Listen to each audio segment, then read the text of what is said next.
Madam President. The senator from Nevada. Madam President, we are living in the twilight of Roe versus Wade and the incredibly important protections for Americans that flow from it. For almost 50 years, the Supreme Court held that the Constitution safeguarded women's access to critical reproductive health care, including abortion, and rightly so. Most American women have never lived without the ability to control their bodies, their health, and their family's economic well-being. As we learned last week from a draft opinion, the Supreme Court is poised to strip away these fundamental freedoms from women around the U.S. by overturning its own precedents. This would be one of the very few times in American history where the court has taken away rights rather than expanding them. If this draft stands, young women today will have fewer choices than their mothers and grandmothers had. The Senate has an opportunity to pass federal law to protect the right to choose across this country. And I urge my colleagues to take and pass this legislation and do what a large majority of Nevadans and Americans want, to let women make their own decisions. Now, here's what could happen if the Supreme Court draft becomes law. If the Supreme Court overturns long-standing precedent in June, the right to choose will immediately cease to exist in about 18 states, and others will act quickly to pass new bans on critical care. And within months, restrictions on reproductive choice will be in place in approximately half of the states, meaning that around the world, half of women around the country, half of women of childbearing age will not be able to get critical care where they live. The women who have the money and the time will travel to states, like mine, that have legal protections for reproductive health care. In Nevada, we're already seeing women traveling from Texas, where an extreme law offers a $10,000 reward to vigilantes targeting anyone who aids and abets abortions.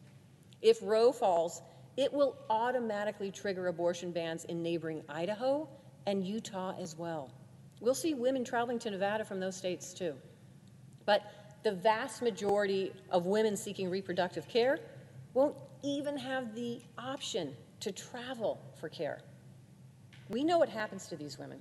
The research shows that when people cannot get essential reproductive care, their physical, their emotional, and economic health suffers, as does the health of their families. They can face life-threatening pregnancy complications and long-term health impacts. This court decision will strip away women's power to make the best decisions for themselves and their families. That means women will not have the same control over their lives and bodies as men do, and that is just wrong. Nevadans understand something fundamental about the right to choose. The fact is that you can never know what circumstances another person faces until you walk in their shoes. And that's why most Nevadans want to preserve women's freedom to decide what health care they receive. They know it's not right to impose their own beliefs on others. When Americans have such divergent religious views, economic and family circumstances, and medical histories. And this is why family planning is so important. We've seen it again and again over the years. Far-right extreme Republican lawmakers want to target the entire spectrum of reproductive health care and family planning services. The laws they are proposing in states like Louisiana and Tennessee would keep women who want to become pregnant from getting fertility treatments. They could stop women who are raped from getting the morning after pill to prevent a potential pregnancy.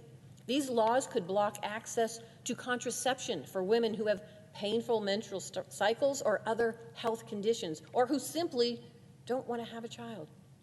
It seems that these effects on women don't matter to many on the far right, including Mitch McConnell, who is already discussing a nationwide abortion ban that could threaten even Nevada's legal protections. That's why my colleagues and I are standing up for legislation that will codify women's reproductive freedoms into federal law. The Women's Health Protection Act We'll preserve the right to choose nationally and assure women have access to critical care.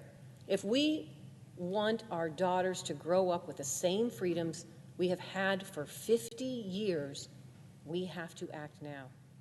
We need to stand up for women in America and trust them to make their own decisions about their health, their families, and their lives. Madam President, I believe in American women, and that's why this fight for us is now. I thank you, and I yield the floor.